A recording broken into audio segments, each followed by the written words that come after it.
Salut la famille. Parmesan a décidé de parler de l'affaire Bruno Bidjan. En même temps, il tacle le compresseur et la glutabus en disant genre, il s'est mélangé avec une catégorie de personnes que réellement, il ne devait même pas se mélanger. Pourquoi? Parce que quand il regarde ça aujourd'hui, en fait, c'est le passé. Et aujourd'hui, en fait, Emma Dorcas était son invité du jour et en même temps, Ma Dorcas a profité pour lui demander pardon vu qu'elle lui a offensé sur les réseaux sociaux. Quand vous insultez les gens toujours publiquement sur les réseaux sociaux, c'est toujours important de demander toujours pardon quand il y a la paix, toujours sur les mêmes réseaux sociaux. En tout cas, la famille, on écoute Ma Dorcas et Parmesan et on se reprend tout de suite. Écoutons. Les réseaux sociaux, c'est le seul endroit où celui qui ne sait pas où dormir demande ou alors explique à celui qui est propriétaire comment est-ce que avoir un domicile.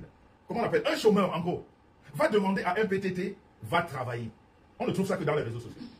C'est-à-dire quelqu'un qui n'a jamais pris la direction du travail demande à quelqu'un qui travaille depuis 20 ans, va travailler. Ce n'est que dans les réseaux sociaux.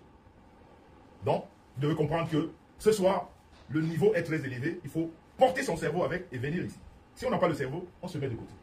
Vous comprendrez que je vais parler de tout cela qui n'est pas bien, qu'une majorité de personnes faisant tellement de bruit voudraient imposer à des personnes qui ont de la jugeote des choses insensées. Et pour finir, les réseaux sociaux, c'est le seul endroit où celui qui n'a jamais été à l'école va expliquer à quelqu'un qui a une tête bien faite et bien pleine, et que voilà, on ne s'exprime pas comme ça, on devrait s'exprimer comme ça. C'est-à-dire, vous comprendrez que c'est complet. C'est-à-dire, les réseaux sociaux, c'est, comme le dit souvent l'une de mes petites sœurs, vraiment c'est un village où on trouve de tout, quoi. Mais il faudrait quand même que chacun ait son coin, et que chacun contrôle son canal, et que vraiment, quand on ne peut pas se mettre avec des gens, parce qu'il y a une incompatibilité de culture, d'intelligence et de tout ça, il faudrait vraiment que chacun prenne sa direction. Parce que moi j'en parle, pourquoi? Parce que je sais ce que c'est, j'ai vécu. J'ai vécu avec des gens qui ne comprennent rien du tout. Je me suis mélangé à la boue. À un moment donné, on a cru que j'étais la boue, tout simplement parce que tu tends la main à des personnes que tu voudrais qu'elles changent, à des personnes que tu voudrais qu'elles te ressemblent un tout petit peu, à des personnes que tu comprends qu'elles sont dans un milieu qui n'est pas bien, tu voudrais leur apporter un petit savoir, mais ça se mélange, ça se confond, et après ça se dit n'importe quoi. Et ça, c'est les réseaux sociaux. Et c'est pour ça que nous autres, nous sommes là, nous allons toujours dénoncer, nous allons toujours remettre l'église au milieu du village, parce qu'il y a des spécialistes dans les réseaux, juste pour vous faire perdre les autres dans la réflexion, parce qu'ils parlent tous en même temps, et ils parlent trop, et ils parlent dans une cacophonie qui n'a pas lieu d'être, en croyant que c'est cela qui ferait que le message passe. Non. Alors certains Camerounais ne comprennent pas. Je vais prendre aujourd'hui le cas Bruno Bidjan. Voilà, ok. Merci d'être là. Donc je disais, le cas Bruno Bidjan est là aujourd'hui. Il faudrait que les Camerounais sachent une chose. Monsieur Bruno Bidjan est directeur, parce que jusqu'à preuve du contraire, je n'ai pas encore vu une note de Vision 4, mais il demeure le directeur de Vision 4. Et juste sa personne de directeur de Vision 4 devrait lui permettre ou alors l'interdire certaines sorties. Pourquoi?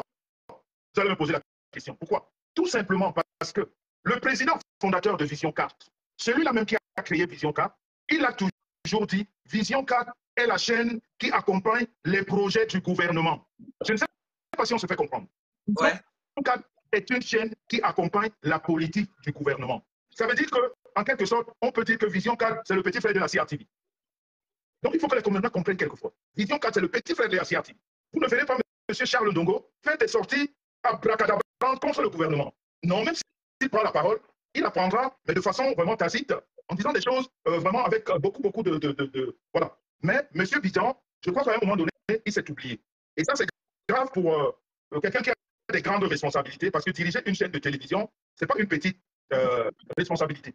Je vous rappelle que le ministre des Finances a pris place à l'Assemblée pour expliquer aux Camerounais que Vision 4 fonctionne avec les subventions de l'État.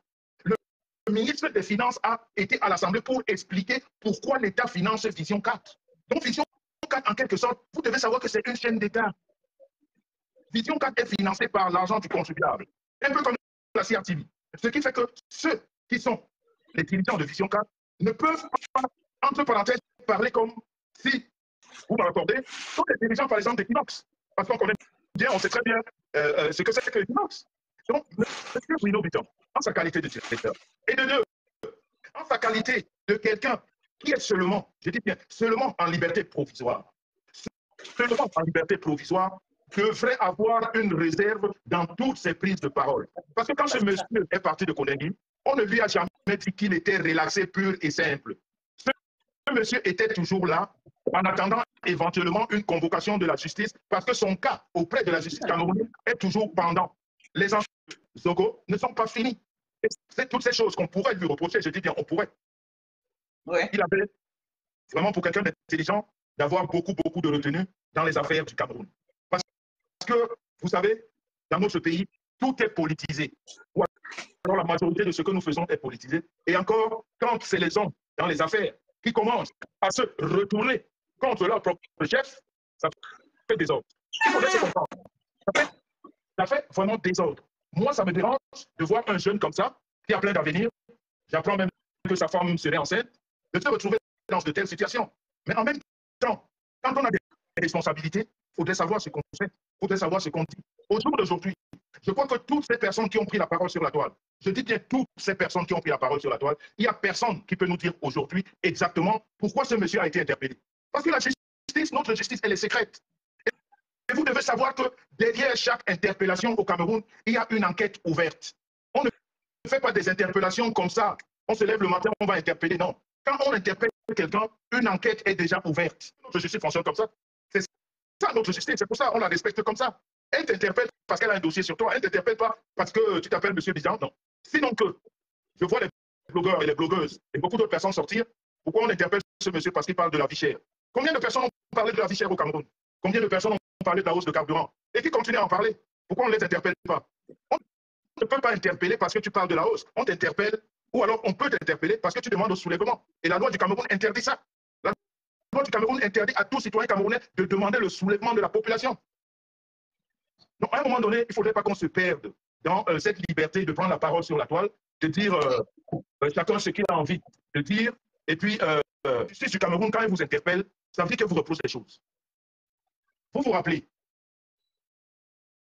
il n'y a pas longtemps, tous les Camerounais sont sortis pour dire que la vie est chère. Est-ce qu'on a interpellé quelqu'un? Parce que la vie est chère. Parce que même les hommes d'État voient que la vie est chère. Le gouvernement voit que la vie est chère. On a augmenté le carburant. Quand un citoyen lambda dit qu'on a augmenté le carburant, tous les citoyens le voient, le gouvernement le voit, on ne va pas t'interpeller pour ça. Mais ce qu'il faut expliquer aux Camerounais maintenant, ou alors ce qu'on peut demander à nos gouvernements, c'est que pourquoi vous augmentez le carburant? Pourquoi vous augmentez ceci? Pourquoi vous augmentez cela? Mais alors, nous qui sommes ici, nous qui vivons ici, ici aussi, la vie est chère. On a assisté ici, en France, à ce qu'on a appelé les gilets bleus. Les gilets, je ne crois pas qu'on augmente le carburant ou alors le carreau ou je ne sais pas la banane au marché parce qu'on veut faire plaisir à quelqu'un. Non, c'est parce qu'on est coincé quelque part. Pour nous qui vivons ici, regardez ce que l'euro, la monnaie, représente aujourd'hui. Certains pays européens sont en train de se battre bec et ongle pour sortir de là, subissent des Européens. Parce que les Européens subissent des Américains. Parce que même le dollar, à ce jour-ci, est la monnaie la plus stable. Et toutes ces personnes, comme on est dans un monde capitaliste, chacun veut gagner. Et chacun s'appuie sur le plus petit pour gagner. Connu plus sous le nom de Mandon Japa, pour ceux qui me suivent. Je vais dire un rebonsoir à M. Messang. Comme introduction, je vais d'abord vous dire, M. Messang, que vraiment, encore une fois de plus à Mondo Vision, vraiment, je suis désolé pour toutes les mésententes qu'on a eues au passé. Vous savez, le slogan de 2024, c'est la paix est bien. On a décidé de laisser tout derrière nous parce que nous sommes des grandes personnes et essayer d'avancer. Donc, c'est ce que je dirais en introduction. Le sujet d'aujourd'hui, c'est à propos de notre jeune frère, Bruno Bidjan, qui actuellement est en train de passer des mauvais moments. Et je me prononce là-dessus parce que je trouve une catégorie de personnes à la vie populaire qui est en train de croire que non, parce qu'on a un passé vraiment que nous tous ce qu'il arrive.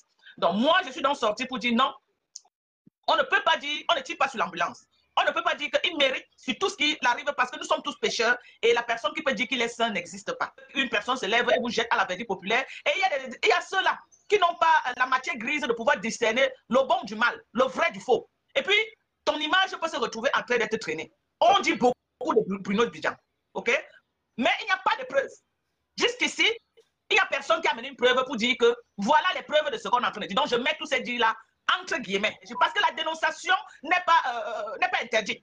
On n'interdit pas la dénonciation. Même si hier, on va dire que M. Bruno Bidjan était du camp de ceux qui prétendent que non, c'est eux qui gouvernent. Et qu'aujourd'hui, il a changé de camp. Hein? On ne peut que l'apporter le soutien tant qu'il n'a pas enfreint les lois. Jusqu'ici, là, il n'y a pas de preuves. Ce n'est que les ont dit. que M. Bruno Bidjan a enfreint les lois, jusqu'à ce qu'il y aura les juridictions compétentes qui sortiront et nous dire que voilà les preuves, voilà, on l'a déclaré coupable. Là, tout le monde va s'aligner. Donc, jusqu'à preuve de contraire, il n'est qu'un présumé, ok? Un accusé présumé, donc, on n'a pas de preuves. Je veux donc, hier, j'ai fait un live là où j'ai interpellé la majorité de ceux-là qui se disent les activistes, que vous passez votre temps, tout le temps à dire aux gens que dénoncer, dénoncer, dénoncer. Même si c'était vos ennemis d'hier qui ont décidé maintenant de dénoncer, vous n'avez pas à aller fermer la porte. Parce que c'est ce que vous demandez aux gens de dénoncer. Si M. Bruno Bidjan a dénoncé la cherté de la vie, je crois que j'ai suivi un live de Bruno Bidjan, là où il était sur son panel avec d'autres protagonistes, et il a dit ceci. Une histoire de Bomda qui a pris tout un pays en otage, alors qu'il y a la cherté de la vie qui est là et personne, je crois que c'était les propos qu'il a tenus. Moi, vraiment, si c'est à cause de ça qu'il est arrêté, ce n'est pas normal, ok? Ce n'est pas normal dans un pays là où tout le monde marche avec la tête sur les épaules. Ce n'est pas normal, à moins qu'on nous fait croire qu'ici au Cameroun, la tête est plutôt au sol et les pieds sont en l'air. Si ce monsieur est arrêté parce qu'il a dénoncé à cause de ses propos sur les plateaux de télé, vraiment, c'est pas bien. C'est pas bien. C'est moi, je ne suis pas contente de ce qui arrive à ce jeune garçon. Moi, je sais que Dieu demande de pardonner. Même si vous ne l'aimez pas, je ne crois pas que M. Bruno Bidjan a fait plus pire que ce que certaines personnes ont fait. Il ne mérite pas ce qu'il arrive. Sauf si nous avons les preuves. M. Bruno Bidjan est en train d'appeler les gens à un soulèvement. Je veux que tu répondes devant tes internautes. Je vais te dire une chose, donc c'est ce que j'ai dit tout à l'heure. Tu sais, comme chez nous, quand je dis chez nous au Cameroun, tout est politique. Ça veut dire que chaque mot a son pesant d'or. Et j'ai dit, la vie est chère. Il faudrait que les Camerounais se soulèvent. Ça peut me condamner. Parce que notre justice interdit ça. Parce que les mots que tu vois, le français est compliqué. On peut utiliser un mot sans savoir la teneur de ce mot et ça te crée des problèmes.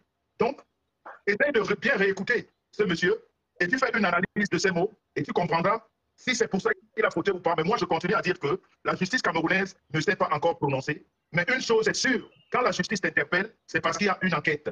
On ne t'interpelle pas pour rien. On t'interpelle parce qu'une enquête a été ouverte à ton encontre. Personne ne sait, à part notre justice qui est secrète. C'est ce que j'ai dit. Voilà, M. Messam, merci de votre très belle réponse. Vous avez vraiment répondu d'une manière vraiment claire. Ok. Maintenant, je vais aller dans un autre volet. Vous qui êtes dans des pays développés, dans un pays là où vraiment la loi, on n'est pas ici en train de comparer la Suisse au Cameroun, ok? Mais on sait que la loi est universelle. Est-ce que vous ne croyez pas? Parce qu'on a fait un gouvernement qui est toujours pressé à sortir les communiqués, même sur des sujets vraiment. Pourquoi il ne communique pas sur le sujet Bruno Bidjan? Aujourd'hui, Bruno Bidjan est devenu une star. Il est devenu un journaliste qui est suivi. Ok? Bruno Bidjan aujourd'hui est devenu une personne que les gens suivent comme du lait sur le feu. Pourquoi est-ce qu'il ne sortent pas un communiqué pour expliquer aux gens exactement les raisons pour lesquelles M. Bruno Bidjan a été interpellé? Parce que nous voulons savoir quelles sont les raisons. Moi, je suis peut-être citoyenne américaine, mais en tant que Camerounaise d'origine, ok? Mon cordon ombilical est enterré au Cameroun. J'ai aussi le droit de savoir, d'avoir un œil aussi sur les problèmes de ce pays. Et moi, personnellement, je parle de moi. Je veux savoir ce qui se passe avec M. Bruno Bidjan. Je suis la reine du Japa. Je suis Mandon Japa. C'est la même qui fait le Japa. Et j'ai mes Japapeuses qui veulent savoir ce qui se passe. Bon, maintenant, quand ils ne communiquent pas, moi, je fais comment pour mon Japa? A déjà fait un cas sur les hommes là. Répète ta question, je n'étais pas bien suivi. Est-ce que la justice camerounaise, depuis l'interpellation du homme là, a déjà communiqué dessus? Nous ne sommes pas en train de parler ici du homme là. À moins que tu as... C'est pas juste une question. C'est une question un dossier sensible. L'affaire M. Zomlor, c'était un dossier sensible. Bon, maintenant, M. Bruno Bidjan vient d'être interpellé. Selon ce qui est relayé sur les plateaux, sur les réseaux sociaux, c'est que c'est parce qu'il a fait une sortie là où il appelait le peuple de sortir dans les rues ou whatever. Est-ce que tu ne crois pas que sur ce cas-ci, parce que ça ne concerne pas l'affaire Zomlor, à moins qu'il a été arrêté toujours dans le cadre du dossier Zomlor, est-ce qu'il ne doit pas aussi sortir, faire même un communiqué pour dire que bon, voilà notre le compatriote Bruno Bidjan a été interpellé ce jour parce que, ou alors même Vision 4, ils connaissent les vraies raisons pour lesquelles Bruno Bidjan a été interpellé. Ils ont sorti un communiqué là où ils interdisent même à tout travailleur de Vision 4 de faire une publication, de se prononcer, parce qu'ils vont jusqu'à dire que sur peine de licenciement pour faute abusive. Moi, je trouve que c'est une décision très lourde, ok? Parce qu'en dehors de Vision 4, les gens ont leur vie privée. Aujourd'hui, sur le digital, vous ne pouvez pas interdire les gens de s'exprimer. Ils pouvaient encore dire que non, sur l'affaire telle, on ne vous autorise pas de vous prononcer sur l'affaire telle, mais pas de leur demander complètement de ne plus interagir dans les réseaux sociaux. Moi, j'ai trouvé que c'était vraiment très dur. Et je veux que tu te prononces également là-dessus, sur leur sortie. Et le fait qu'ils se sont désolidarisés d'une manière ou d'une autre de l'affaire Bruno Bidjan, j'ai trouvé que vraiment, c'était aussi une façon de le livrer, et j'ai pas, c'est vrai, je ne suis rien pour donner mon avis par rapport à ça, mais en tant que Camerounais, j'ai trouvé ça très dur quand même, très dur. Voilà, si je reviens sur ce que j'ai dit tout à l'heure, juste en commençant par la fin, si le conseil d'administration de Vision 4 sort un message comme ça, ou un communiqué de ce genre, pourquoi? Parce que j'étais dit tout à l'heure que Vision 4 est financée à 80%, peut-être même à 95% par l'État camerounais. Le ministre de la Justice est passé en assemblée pour expliquer ça. Et le fondateur, directeur, président de Vision 4, en créant cette chaîne, a dit cette chaîne accompagne la politique du gouvernement. Donc tu peux donc comprendre maintenant qu'il soit systématiquement interdit à ces fonctionnaires, entre parenthèses, je pourrais les appeler comme ça, donc ceux qui travaillent à Vision 4, de s'initier dans les histoires de l'État. Ça veut dire que de parler de façon mondovision sur l'état de l'État. Monsieur Messam, oui. Quelque part, je suis d'accord avec vous, mais quelque part aussi, je ne suis pas d'accord avec vous parce que je vais vous donner un peu des exemples et des faits. Pourquoi je ne suis pas d'accord avec vous? Oui. Lorsque le gouvernement communique quand ça les convient. Bon, la famille, vous avez écouté comment Pam San qui a essayé de convaincre Madokas concernant l'affaire Bruno Bidjan que si c'est que Bruno Bidjan en fait a été arrêté, ça signifie que lui seul il sait.